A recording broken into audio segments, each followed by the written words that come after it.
Hey, welcome back one and all, and this is the conclusion video to my "you don't have to prime your miniatures before you paint them" mini. Okay, so here is our stone giant. This is fully completed. We did not use any primer for this plastic miniature, and we used a technique where we used a heavy body acrylic paint, this yellow ochre color, or a yellow oxide.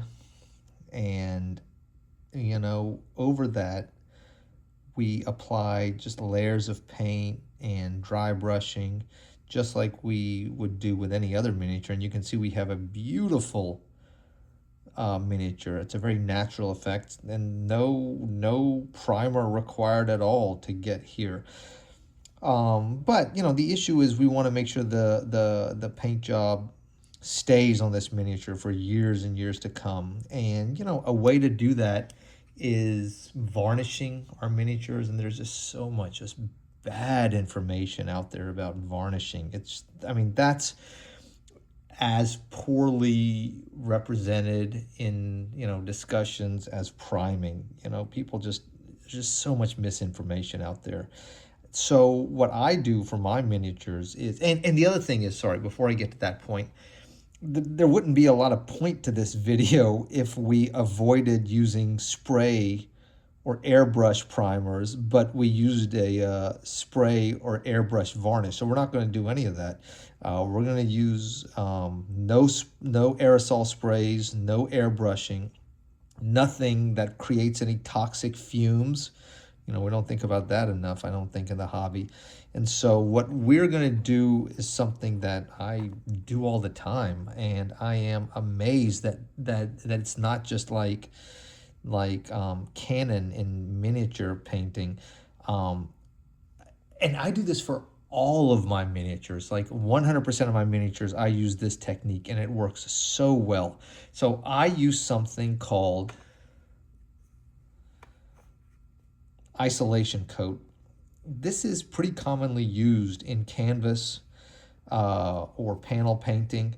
And this basically is, well, just that clear glossy barrier applied on top of acrylics before you varnish. This is an extra layer of protection.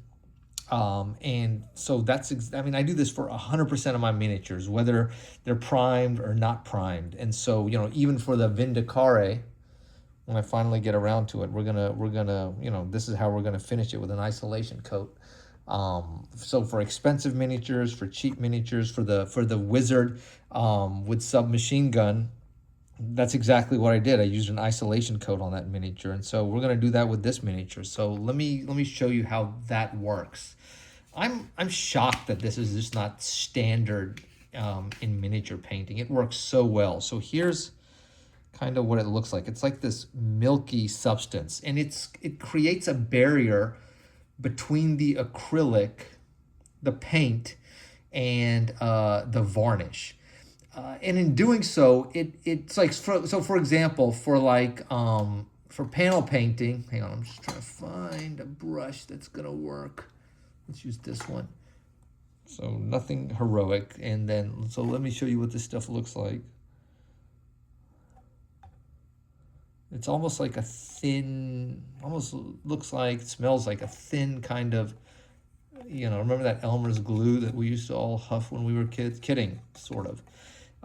So this provides a barrier in between the varnish and the acrylic. It's like an extra layer of protection, and it works so well to protect these. And so I have, look, just a gob of this stuff on this ratty old brush, and watch what I do. We're going to liberally just gob this stuff on, okay? One thing you have to be careful about with this stuff is bubbles. And so, what we started with is the entire amount that we're going to use for this miniature. We're not rubbing hard. We're just gently applying it and moving it around everywhere. I think the base really came out nice. So what I'm doing is I'm moving it around and applying just a thin-ish layer of this stuff all over the miniature. And this is going to dry believe it or not, as it evaporates, crystal completely clear and give the miniature a soft gloss effect. Not like one of those bright, heavy glosses, but a really soft gloss effect that we will then counteract with a brush on matte varnish. And you'll see what the final result is. Okay, so we are pretty much there. Look, so you can see kind of what this is looking like. I don't see any bubbles.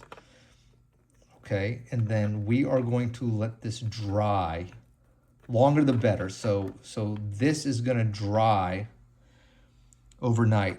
Okay, and so look, you're looking at this and you're thinking, oh my gosh, what is going to happen to this beautifully painted miniature after he's just gobbed this stuff on? But we're going to look at this again tomorrow. We'll look at it tomorrow morning and see how this is dried overnight, and then we're going to apply our matte varnish on top of it, and then you'll see what the final result is later on tomorrow. Okay, all right, so gosh, I thought this was going to be the final video, but I guess we're going to let this work because I really wanted to show y'all what isolation coat does for miniature painting. I think it works beautifully well. You know, the other thing it does is it does a really good job of just filling in small gaps in miniatures, filling in small areas of miniatures, and that can come in really handy, actually.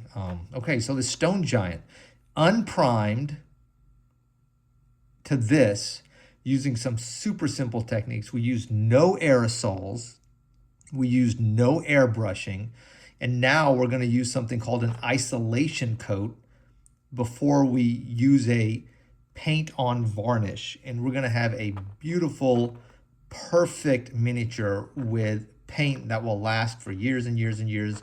You can game with it, you can treat it hard, and it will be durable and really reliably protected with this little technique. Okay, so we're gonna wait for this to dry. I know what you're thinking. You're like, God, it still looks like a mess. Have faith that it's going to look better.